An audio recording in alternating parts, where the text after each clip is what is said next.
আসসালামু আলাইকুম। আজকে আপনাদের সাথে শেয়ার করব খুবই অসাধারণ একটা রেসিপি, যেটা কিনা আমার আম্মু ইনভেন্ট করেছে। এই রেসিপিটি তৈরি করার জন্য আপনাদের প্রয়োজন 1 কাপ পরিমাণ ময়দা, 1 চামচ বেকিং পাউডার, 1 চামচ লবণ, 2 চামচ গুঁড়ো দুধ, 2 কাপ পরিমাণ সয়াবিন তেল এবং এগুলো ভালোভাবে মিক্স করে কুসুম গরম পানি দিয়ে ডো তৈরি করে নিতে হবে। সুন্দর করে একটা ডো তৈরি করে 10 মিনিটের জন্য সেই ডোটাকে ঢেকে রাখতে হবে। এবার আমরা আমাদের এই রেসিপির জন্য ফিলিং তৈরি করব, যেটা আমাদের এই রেসিপির মধ্যে যাবে। তো সেটা তৈরি করার জন্য আমাদের প্রয়োজন পেঁয়াজ কুচি, কাঁচামরিচ কুচি, পরিমাণ মতো লবণ, ধনে গুঁড়ো, জিরে গুঁড়ো এবং গরম মশলা গুঁড়ো। তারপর এটা ভালোভাবে ভেজে নিয়ে তার মধ্যে 2টো ডিম ভেঙে দিয়ে দেওয়া হয়েছে। এবার ডিমটাকে ভালোভাবে পেঁয়াজ কুচির সাথে মিক্স করে নিতে হবে। ডিম ভালোভাবে মিক্স করা হয়ে গেলে আমরা এটার মধ্যে আলু দিয়ে দিব।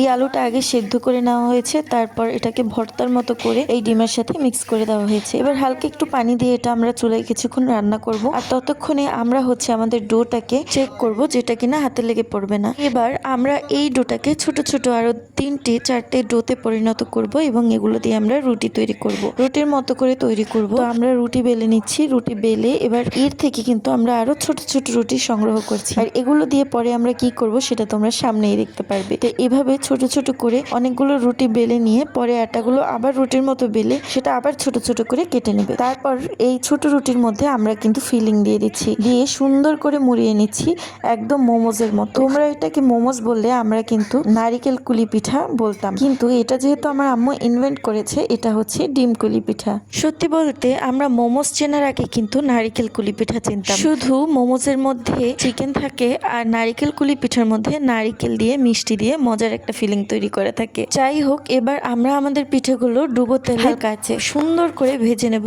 আর এই পদ্ধতিতে আমরা আমাদের সব পিঠাগুলো ভেজে নিব, কারণ আমরা অনেকগুলো তৈরি করেছি।